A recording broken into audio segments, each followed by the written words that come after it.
Welcome to NEET bonding. आज आपण प्रत्येक सब्जेक्ट नीटमध्ये येणाऱ्या प्रत्येक सब्जेक्टचा अभ्यास कसा करायचा, त्यानुसार त्याचा टार्गेटेड स्कोअर कसा ठरवायचा, नाहीतर एखाद्या सब्जेक्टला फेस करण्याची प्लॅनिंग काय असली पाहिजे याबद्दल डिस्कस करणार आहोत. फर्स्ट स्टेप डिसाईड नीटचा अभ्यास करताना फर्स्ट स्टेप असते की टार्गेटेड स्कोअर डिसाईड करणं. आपला टार्गेटेड स्कोअरच नंतर आपल्या रिअल स्कोअरमध्ये मॅच होत असतो. त्यामुळे पहिल्यांदा कधीही टार्गेटेड स्कोअर ठरवण्याच्या आधी मिनिमम स्कोअर ठरवा. मिनिमम स्कोअर म्हणजे काय, जे गव्हर्नमेंट कॉलेज भेटण्यासाठी आपल्याला जो कोर लागतो त्याला मिनिमम स्कोअर म्हणता येईल. माझ्या वेळेस 550पर्यंत गव्हर्नमेंट भेटत होतं, म्हणून माझा मिनिमम स्कोअर 550 होता. तसा तुमचा त्यानुसार असू शकतो. तसंच माझा फिजिक्समध्ये मला वाटत होतं 100 मार्क्स येतील, म्हणून मी 100 ठरवलं. तसं तुम्ही तुमच्या फिजिक्सच्या अभ्यासानुसार ठरवू शकता की तुम्हाला 100, 150 असे किती मार्क येतील 180 पैकी. तसं केमिस्ट्रीमध्ये मला 180 पैकी 150 मार्क येतील असं वाटत होतं, आणि बायोमध्ये 300 असा हा माझा मिनिमम स्कोअर होता. आणि मॅक्सिमम स्कोअर म्हणजे एखाद्या सब्जेक्टमध्ये तुम्ही ओव्हरऑल तुमचे सगळं अभ्यास करून किती स्कोअर मिळवू शकता जास्तीत जास्त.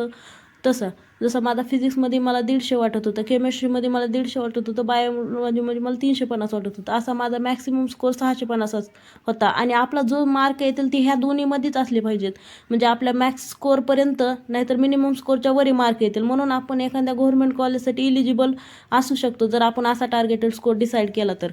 जसं आता मी असे मिनिमम आणि मॅक्सिमम स्कोअर ठरवला होता, त्यानुसार माझा नीटचा स्कोअर होता 572. त्याच्यामध्ये मला फिजिक्समध्ये 127, केमिस्ट्रीमध्ये 121, बायोमध्ये 324 होती. तसं तुम्हीही तुमचे स्कोअर तुमच्या फिजिक्सच्या स्ट्रेंथ, विकनेस बघून सब्जेक्टनुसार ठरवू शकता. आता दुसरी स्टेप काय आहे की प्रत्येक सब्जेक्टनुसार अभ्यास कसा करायचा त्याच्यानुसार. आता आपण फिजिक्सचं बघू.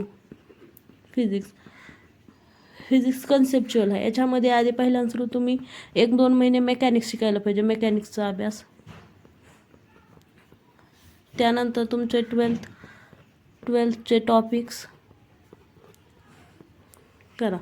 आणि जास्तीत जास्त आपल्याला आता जर रिपीटर तुम्ही ड्रॉपर असाल तर 6 मंथ्स टाईम भेटतो, आणि फ्रेशरला 2 इयर्स. 6 मंथ टाईम भेटत असेल तर त्यामधले लास्टचे असं डिव्हिजन करू शकतो की आपण 4 months अँड 2 months. 4 monthsमध्ये फिजिक्स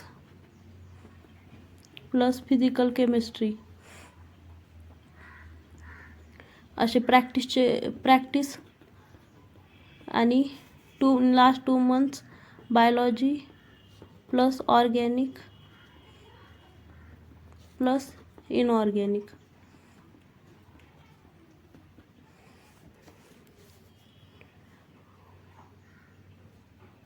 त्यानंतर केमिस्ट्रीमध्ये सिक्वेन्स काय असली पाहिजे, जे पहिल्यांदा ऑर्गॅनिक, इनऑर्गॅनिक, फिजिकल. त्याच्यामध्ये फिजिकल सुरुवातीला करा, कारण की प्रॅक्टिस आणि त्याला वेळ लागते परफेक्ट व्हायला.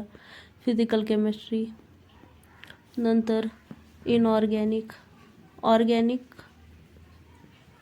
नंतर इनऑर्गॅनिक.